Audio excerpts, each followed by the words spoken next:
Good morning, everybody! So, meron tayong guest today. Ako na naman ito. Hello! It's October 22 today. Tapos, birthday ngayon ni Michael, ang aking asawa. So, let's make it fun for him. Magtatanong tayo ng questions sa kanya while he's driving. Para lang mas makilala niyo siya, given na birthday niya today. Okay? Bakit birthday ko? Ba't parang ako yung papahirapan mo? Wala kang choice kasi binigay mo sa akin yung camera. So, ako ang magtatanong. Diba? Sige. So, let's start. So, ano ang isang bagay na mako-consider mo na biggest internal win mo in the past year? Internal win?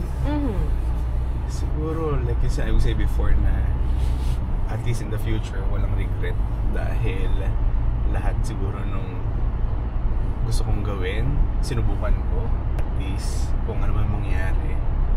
At least, masasabi ko sa sarili ko na nasubukan ko at nagawa ko. Now, next question. What is something you're finally ready to let go of? Lagi ko siya sinasabi. Pero minsan, bumabalik din talaga. Siyempre, yung pagiging anxious ko. Dahil, sinasabi ko nga, every time na ile-let go ko siya, dahil hindi ko naman kontrolado yung situation. Siguro alam nyo na kung ano yung nire-refer ko. Pero, yun, from time to time, bumabalik pa rin siya. From time to time, iniiyakan ko pa rin siya. As pinagdadasal ko siya. Ano yung pinagdasal mo? Yung anxiety mo? Oo, yung anxiety ko.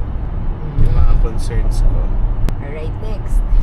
So, what is a memory from our relationship that has changed you for the better? Wow!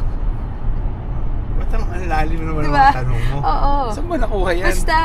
Basta na lang. Siguro yung mga challenges na hinarap natin all throughout these years. Dahil, syempre mahirap. Pero, it made me a better person. And of course, syempre, I think hindi lang sa akin, pati sa'yo. Isa pa. What is a piece of advice you received that you still think about? Siguro yung, you cannot please everyone. Na kahit na gaano pa kagod yung intention mo, hindi mo naman mapiplease lahat. Like last night, di ba? Parang nakakaawa si Enzo. Dahil hindi ko alam kung nabubuli pa siya sa school. Dahil parang apparently may mga classmates siya na nanonood ng videos natin. And parang niloloko ata siya na parang binubuli siya dahil poor daw siya. Mahirap daw siya kaya mahirap daw siya kaya siya nabubuli. And syempre parang nakakalungkot. Pero sabi ko nga kanina, you cannot please everyone. Parang ayoko naman i-adjust yung lifestyle ko based sa mga sinasabi ng ibang tao. Kasi syempre parang yung nakikita nila sa mga videos is yung parang surface level lang. Totoo. It's just a piece of our life, a slice of our life, diba?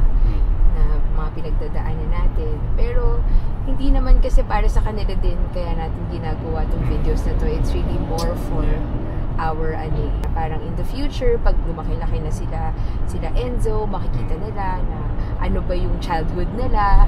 May gusto tayong balikan before sa natin, sa mga buhay natin. Ito yung mga moments na lumalaki tayo when everything, wala kang iniisip na problema, walang anything sad, basta papasok ka lang sa school, ang wino-worry mo, yung exam mo and all. So yun. Yeah, and yung goal kasi is to keep on improving naman. So, kung papansin nyo nga, parang before, sa mga matagal na nanonood ng channel ko, diba, parang I think wala pa man tayo dun sa pinaka-goal natin, pero malaki na rin yung in-improve ng buhay natin. Alright, moving on. Sige, let's make it light naman. So, eto, what was your favorite show as a kid? Kid? Wala, syempre, tayo, batang 90s tayo. May mga gusto natin. Yung mga Voltes 5, Bayuman, Shider. Ang tandaan na no? Alam nyo pa ba yun? Yung mga yun, diba? Sige, next question is, what's your go-to comfort food? Comfort food? Sa ngayon? Sa ngayon siguro, Japanese food. Dahil mahilig nga ako sa mga sashimi. Basta yun, parang karamihan ng mga Japanese cuisine, yun yung favorite ko ngayon. Kaya yung favorite place ko kapag every time na gusto kong kumain sa labas would be yung spoon and fork. Wow, okay, sige. So what movie can you watch over and over again? Medyo cheesy pero alam mo naman yung all-time favorite ko na movie. Yung Notting Hill. Notting Hill, Bakit siya yung gusto mong panoorin? Ano yung nakakapag-satisfy sa'yo pag pinapanood mo yun? Hindi ko alam. Kasi yung favorite ko. Ba't parang hirap ng mga tanong mo? Mahirap pa yun? Di ba hindi pa siya parang fun o yun? So, if money wasn't an issue, what would you do next year? Next year? Itong year mo, kasi tumanda ka ng 1 year. So, what would you do? What would you do this year, yan? If money wasn't an issue. Ako, siguro magta-travel with my whole family. Dahil syempre, yan yung hilig natin mag-travel. Pero hindi naman siya memories. Ganun kamura. Kaya pinag-iipunan siya. Okay. What is one thing you hope we accomplish together in the next 5 years? Ay, alam mo na yan. Ano yun? Hindi, siguro to build a life here in Canada. Pero ano siya, para bang kasama na yung pagiging PR, kasama na dun yung magkaroon tayo ng sarili nating bahay that we can call home. Tapos madala mo dito yung mga gusto mong dalhin dito. Alin, yung mga taong gusto mong dalhin dito. Yes. Sana makasama rin natin ulit si Francine, di ba? Tapos dito na siya rin mag-build ng life at magustuhan niya rin yung life dito. Hindi ikaw rin sumagot sa tanong mo. Di ba? Kakatawa kasi hindi ka marunong sumagot. Hindi. Kasi naman, ang tanong ko naman is our life together, di ba? Ano ba? Sabi ko sa'yo, talaga ako marunong mag-vlog. So, happy birthday, my love! Wow, my love! Happy birthday, my love! I pray na maging ma-achieve mo yung dreams mo sa life, and I pray na mas maging calm ang mind mo, mas magkaroon ka ng bakit ba ako nag-wish? Mamaya na to, diba? Mamaya na to siguro, mag-wish ka later. Okay? Bye for now! Ito, pauwi na tayo. Ay, hindi pa pala tayo uuwi. Daan muna tayo sa Square One. Kasi kagabi nga, message ako ng tita ko. Binati lang ako ng happy birthday. And then sabi niya, bumili raw ako ng cake na gusto ko. Yun na lang daw yung gift niya sa akin. So, daan muna ako sa Square One. Punta ulit tayo dun sa Purple Bake Shop. And then, sunduin natin si Jamie bago tayo umuwi. Pero as of now, wala naman kaming plano. Kasi si Sarah nga, nagda-diet din yun. And parang hindi naman sulit kung isasama ko yung dalawang bata sa spoon and fork kasi hindi naman sila ganun kalakas kumain. So tingnan lang natin mamaya. Andito na tayo sa Square One. Kaya lang, ayan, lakas ng ulan. Hayaan mo na, wala nang choice. Dahil kailangan ko pa sunduin si Jamie ng 6 PM. And almost parang 5:20 na. Bibili pa ako and then biyahe pa. So ayan, papasahan lang tayo sa ulan. Dito tayo sa loob pero basahan na tayo. Pero okay lang kasi dito lang naman after dyan sa Uncle Tetsu andyan na yung Purple Bake Shop. Ayan, dito na tayo. Tingin tayo ano pwede natin bilhin. Ito na lang. Ito nasubukan ko na dati, ube tres leches. Yung dati kasi, yung binili namin ngayon, ube yam. Pero medyo natamisan ako, kaya ito na lang. Receipts in the back. Thank you. So, yung total bill, 52. Yan, sunduin na natin si Jamie. Ayan, makulimlim pa rin. Pero at least hindi na umuulan.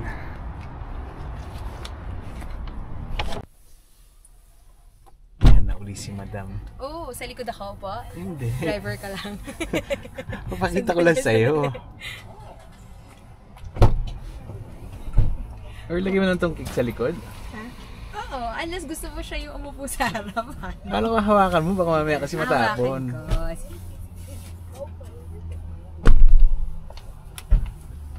Check mo ano yung binili ko. Ano ba ito? Estrels? Hindi. Tuwan-tuwa ako. Ano ba yan? Tuwang-tuwa ka. Oo nga eh, kasi nga. Pero actually, namimiss ko na nga yung Estrels. Pero Oo, nag-check Ube ako Tres Leches. online. Parang wala akong makita na ganong klaseng Wala. cake. Wala So kung meron kayong alam, pakilagay na sa comment section. Yes. Kasi nag-crave din talaga ako nung, anong tawag doon? Caramel cake? Caramel custard cake. Hey! We're home! Hello. Happy birthday! Day to you. Happy birthday. Hoy, come here! Ano ba yan? Birthday. What? Let me just here. Where? Here. And then here's you. What's that? Can you explain it to me? This is you. This is mommy. This is me. This is Enzo. This is DG. Oh, what does it say? Look in the back. Oh, can you read it? Can you read it? You read it. Huh? You read it. Happy birthday, Daddy. A, B, C, Yes? D, E, F, G. Bakit kami ABC dito? Ah, Wow, so cute naman. ito si Enzo tsaka si Sky gusto sa spoon and fork. Pero dito kami Social sa din eh, no? Congee Queen. Para medyo sulit. Kasi si Sarah nga ay ng buffet. Para ito, yung saktong order lang. Kasi ang dami pa naming tira na pagkain sa bahay. Diba meron pa tayong Baby, mahulog oh, may giniling ka pa, meron ka pang sinampalukang manok. Tapos yun din na natin yung Saturday. Yes. Yung ano to, yung pesto. Pasta. Yep. So bukas na lang. So ngayon, yung sakto lang para wala tayong take Mag-rice out. toppings na lang tayo. Sige. Sure. Ready tayo. Ito yung order ni Jamie. Para kami Si sakit Mel, to. Ito na lahat ng order namin. Ito para sa mga bata. Ah, let's eat na. Wala tayong plato, paano tayo kakain? We got birthday ice cream for Daddy. Where? Birthday ice cream? In the freezer. You did? Yeah, in the top of and with the balloons. Ano ba With the ice cream with the balloons. And that's the. Hindi ko alam kung ano sinasabi ni Sky. Pero uwi na tayo. Doon tayo mag-dessert. Oh, meron Kain pala natin yung cake. talaga. Ha? May Saan galing? cake daw. Binili nila sa'yo. Ikaw naman, no? Oh, let's go. Ano ba to? No one move. Oh, there! Ano na ba? It's color blue. The flame. Wow. Hey, happy birthday to you. Happy birthday to you. Happy birthday, happy birthday, happy birthday to you. Are you what? Hindi na. Are you two? Are you two? Are you four? I'm gonna eat the whole thing. Are you seven? Are you eight? Are you nine? Oh, Are stop you na. 10? Are Baka you 40? 40. I'm gonna eat the whole thing. blow na. Make a wish first. Okay. So the kids have a surprise for you. But ikaw dapat yun, Sky. Show them what your surprise is. I just open it. And Oh, what's that? This is Wow. pull that out. Ice cream. That's for Daddy's gift. Yeah. Oh, meron pang message. Yeah. To Daddy, celebrating another trip around the Sunday? Ano Sunday? Happy birthday, Dad. We love you. Let's go eat Kayo nakakain na ito eh. Yee! Ikaw yun. Favorite mo yan eh. Gusto namin kawartha. Can I read? Sarap. I want mine to be big. Because I want to eat the whole thing.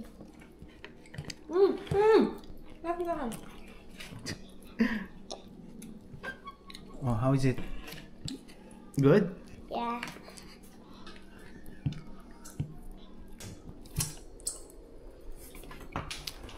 Sarap. Thank you, Tita Cynthia. Oh, say thank you to Lola Cynthia. Thank you, Lola Cynthia. Thank you, Lola Cynthia. Siyempre, bago matapos tong araw, sabi kasi niya, magbigay daw siya ng wish sa akin. So yan, sinisingil ko siya ng wish. Hindi pa ako handa. So, wish ko sa'yo is sana good health palagi. And then, mabawas-bawasan na yung anxiety mo sa katawan.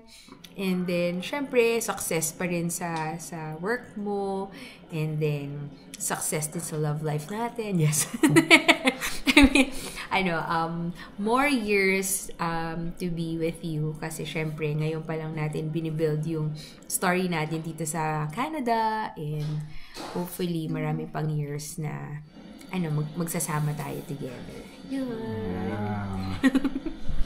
So, yun na yung wish niya. Yeah, hanggang dito na muna ulit. So again, thank you for watching and I'll see you in the next video. Bye!